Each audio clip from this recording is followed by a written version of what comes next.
வணக்கம், நான் Hima Subramanian. Welcome to home cooking Tamil. பொதுவாக வீட்டில் செய்கிற கேக்ஸ் எல்லாமே நம்ம ரொம்ப ரசித்து சாப்பிட்றது உண்டு. இன்றைக்கி நான் ரொம்ப குயிக்காக, சிம்பிளாக, ஈஸியான இன்க்ரீடியன்ஸோட ஒரு அருமையான கோகனட் கேஷ்நட் கேக் எப்படி செய்கிறதுன்னு காட்ட போகிறேன்.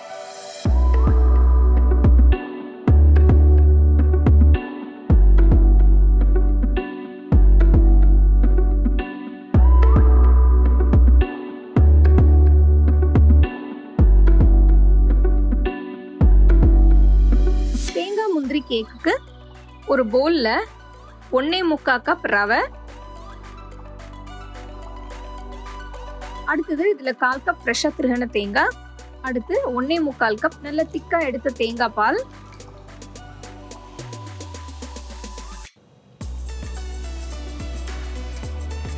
தேங்காய் பால் ஊத்துற பிறகு எல்லாம் சேர்த்து நல்லா மிக்ஸ் பண்ணணும்.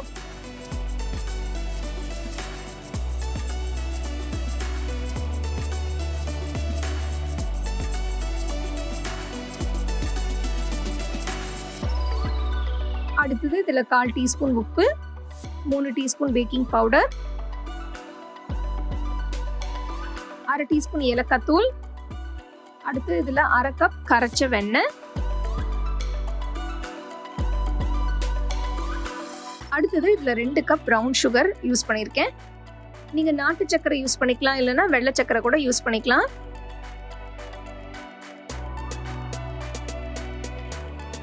சக்கரை போட்டு நல்லா மிக்ஸ் பண்ணணும்.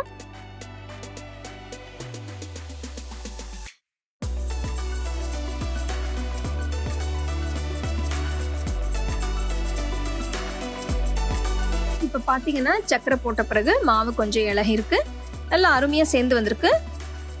அடுத்தது ஒரு பேன்ல 1/4 கப் ஃப்ரெஷ்ஷா திருகின தேங்காய் போட்டு லேசா வறுக்கணும். தேங்காய் வறுத்த பிறகு தனியாக எடுத்து வச்சிருங்க. இந்த தேங்காய் கேக் மேலே தூவுறதுக்காக வறுக்கிறோம். அதே பேன்ல கொஞ்சம் முந்திரி பருப்பு போட்டு லேசா வறுத்துக்கோங்க.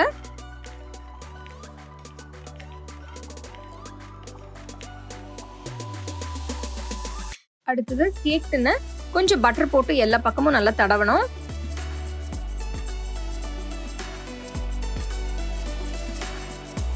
கேக் டின்னுக்கு உள்ள ஒரு பீஸ் பட்டர் பேப்பர் நல்லா ரவுண்ட் ஷேப்ல கட் பண்ணி வச்சிருக்கேன்.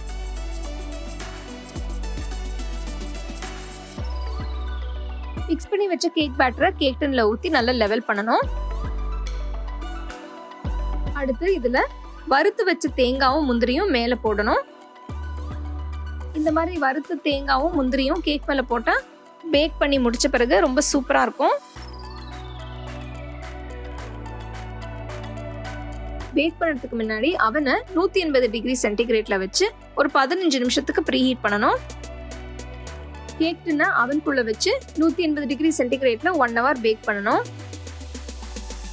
1 மணி நேரம் கழிச்சு கேக் டின்ன அவன்ல இருந்து எடுத்து பார்த்தோம்னா அருமையான தேங்காய் முந்திரி பருப்பு கேக் தயாரா இருக்கு. ரொம்ப சூப்பரா இருக்கு பார்க்கும் போதே. கேக் கொஞ்ச நேரம் ஆற விட்டு நல்ல ரூம் டெம்பரேச்சர் வந்த பிறகு கேக் டின்ல இருந்து எடுத்துட்டு நீங்க சர்வ் பண்ணலாம்.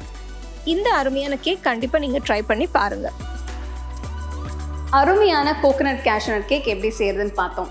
ஸோ இந்த இன்க்ரீடியன்ஸ் பார்த்தீங்கன்னா ரொம்ப சிம்பிள் இன்க்ரீடியன்ஸ். ரவை, தேங்காய் பால், தேங்காய்லாம் வச்சு செய்யக்கூடிய ஒரு கேக். இது வந்து நான் அவனில் செஞ்சுருக்கேன். உங்ககிட்ட அவன் இல்லைன்னா நீங்கள் இதை குக்கரில் கூட நீங்கள் செய்யலாம். இந்த ரெசிபிக்கு நான் ப்ரௌன் சுகர் யூஸ் பண்ணியிருக்கேன். ப்ரௌன் சுகர் இல்லைன்னா நீங்கள் சாதா சக்கரை கூட வச்சு இந்த கேக் செய்யலாம். ஸோ கண்டிப்பாக அதை ட்ரை பண்ணி பாருங்கள். You can get a copy of our first edition of the home cooking book on 21 frames.